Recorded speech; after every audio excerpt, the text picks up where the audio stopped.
Hello everybody, it's Vertical Sandwich. Welcome back to Book Reviews. Every time I turn the camera on, all of this stuff happens. Like I start worrying about my hair and like the symmetry of my mustache and stuff. And like I just have to remember that I am who I am and that that's the person who's going to appear. Whatever. So, today's book review, I actually have to read this out because this book was mentioned in a comment on my review for Lord of Light by Danila Likachev. Likachev.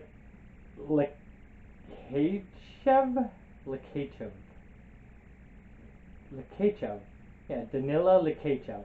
And I just wanted to kind of credit that because it was just mentioned. It was just somebody talking about books they liked by Zelazny. I also did a similar thing with somebody talking about This Immortal. So when I review that book, I will be mentioning that person as well, probably. Now, that being said, today we have Creatures of Light and Darkness by Roger Zelazny.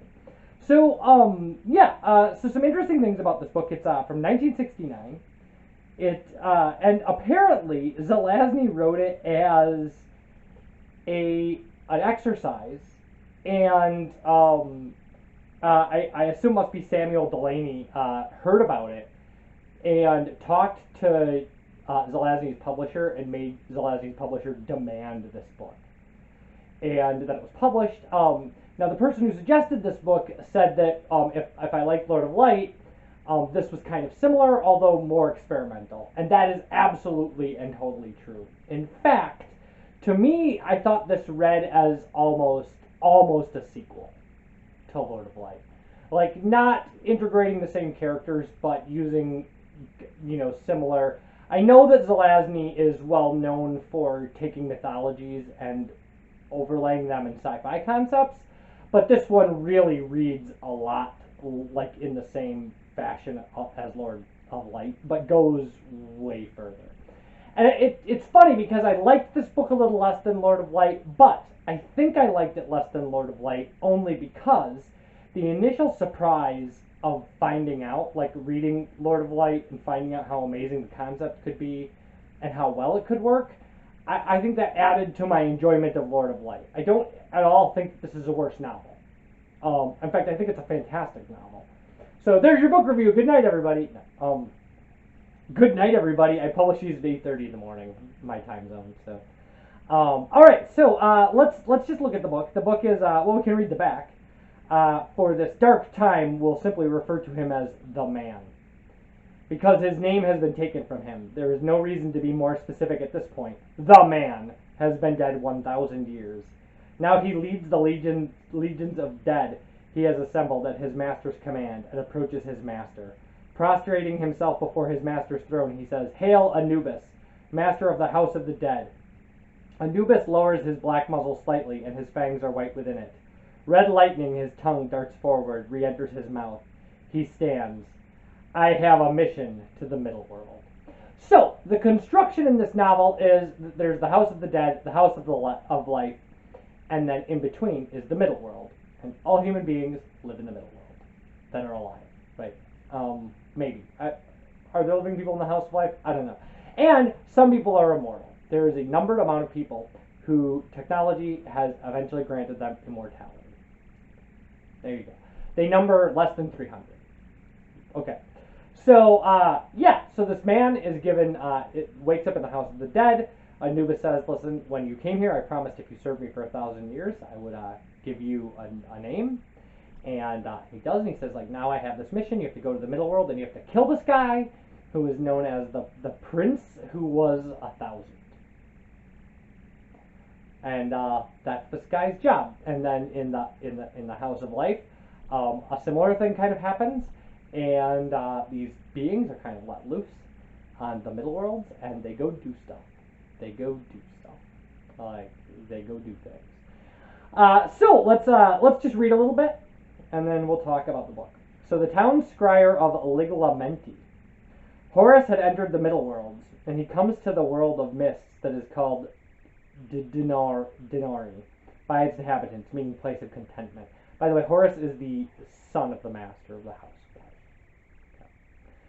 As he disembarks from his chariot that has crossed the cold and airless night, he hears the sounds of armed strife about him within the great mists that cover all of Didinori.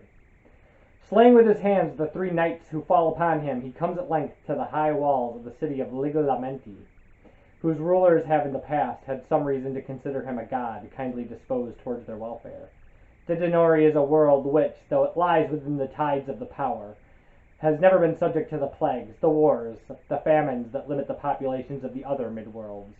This is because the inhabitants of Didinori take care of their own problems.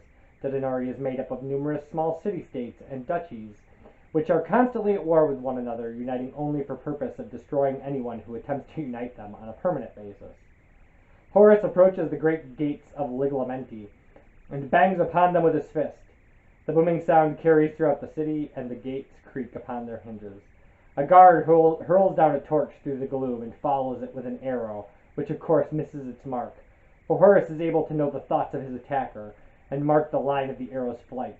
He steps to the side as the arrow whizzes past him, and he stands in the light of the torch. "Open your gates or I'll unhinge them," he calls out.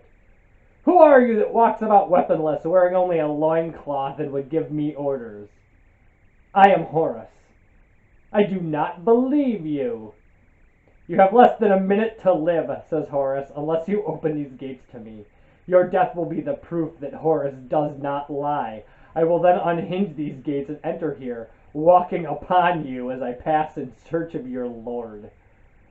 "Wait! If truly thou beest he, understand that I am only doing my duty in following orders of my lord. Do not think me blasphemous if I should refuse admittance to any who may call himself Horus. How do I know but that thou art an enemy who would say this to deceive me? Would an enemy dare to be so foolish?" "Mayhap, for most men are fools." Horus shrugs and raises his fist once more.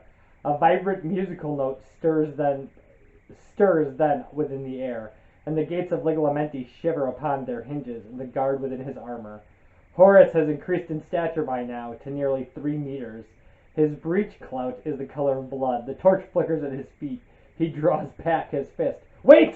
I will give thee entrance." Horus lowers his fist and the music dies. His height decreases by a third. The guard causes the portal to be opened, and Horus enters Ligolamenti.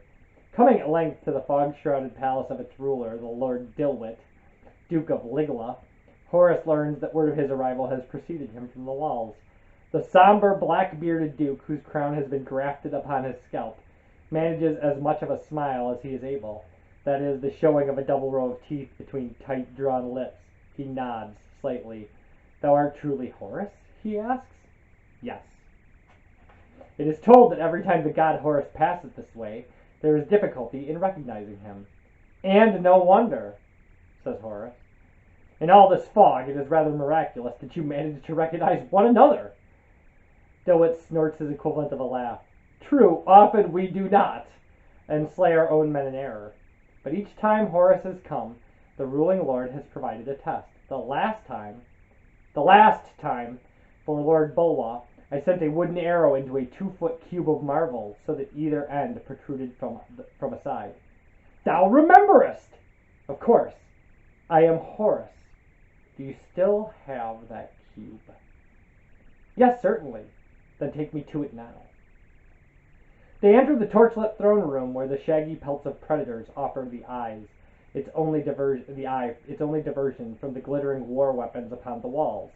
Set atop a small pedestal in a recessed place to the left of the throne is a cube of gray and orange marble, which contains an arrow. "There you see it," says Dilwit, gesturing. Horus approaches, regards the display. "I'll design my own test this time," he says. "I'll fetch you back the arrow." All right, so yes, it's gods and men with godlike powers at war against one another, and these things kind of going on underneath the surface. And here's the thing: if you like Lord of Light and you haven't read this book, you should read this book. Is this a quick read? It's like 200 pages. You fly through this. I read it in 2 days. Is it good? It's like I said, I didn't like this Immortal. I loved Lord of Light. This is a lot like Lord of Light. I loved it. It was fantastic. And here's the thing: is far better than Lord of Light. This is a testament to how strange Zelazny was. Like, here's the thing.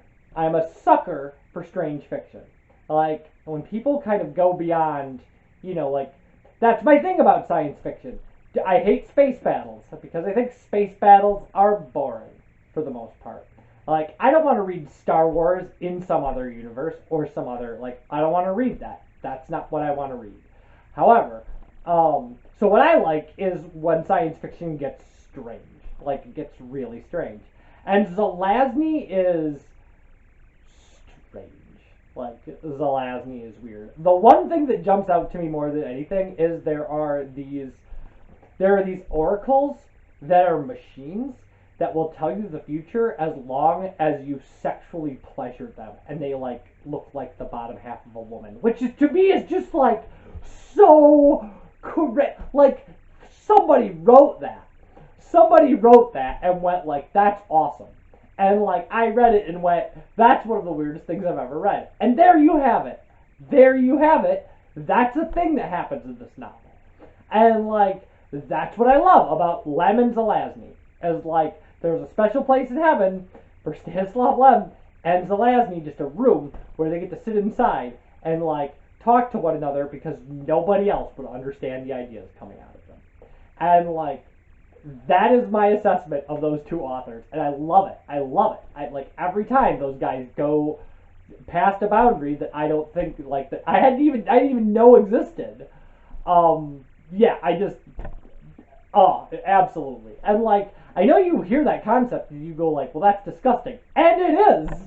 But like, it's amazing to me that in 1969, a guy wrote that in a novel. Was just like, I think that's a sci-fi idea that needs to be put out there, and somebody published it. And like, God, you think about how, and here's the thing. So like, now what I do before I do book reviews is I like read synopses and like Wikipedia pages and stuff just to make sure that like I've got an idea of what people thought about this or what was important about it. And one of the things that was on the Wikipedia page, and I didn't check out the reference for it, was that this book is kind of like cyberpunk, and I was like, yeah, it kind of is like, yeah, it kind of is.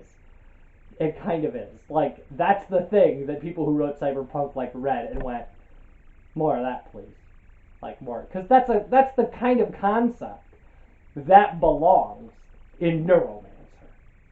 Right? That concept sits perfectly in Neuromancer. The reason it's super weird here is because it came out in 1969 and ended up in Creatures of Light and Darkness. And yeah, so like, if you want to read, and like, by the way, the end of Creatures of Light and Darkness is mind blowing. It's so mind blowingly crazy when you realize what he's implying has happened at the end of this novel. Oh, like, again, boundaries you didn't even know existed. So, you should read this novel. You should. If you're one of the people who like watched my review of Lord of Light and then put up a bunch of stuff about how much it influenced you or how much you liked it or what a great novel it was or like how you think people should read it over and over and stuff like that, and you haven't read this, you certainly should, because you will love this. And like I said, you devote 2 days of your life to reading this. Yeah, it's fantastic. It's great. It's absolutely and totally great. Like, you get to see I mean, it's anything. Even if you liked This Immortal, if you're the kind of person who liked This Immortal, and really looked down your nose at me for my review of that, and such people do exist, that's fine. There's some This Immortal in there, like there is. You can tell they're written by the same guy. The only difference is this is a stranger later in his career, Zelazny, right? So yeah, so. There we are. Creatures of Light and Darkness, Zelazny. Next week, The Mote in God's Eye. So, thanks for watching, and bye, everybody.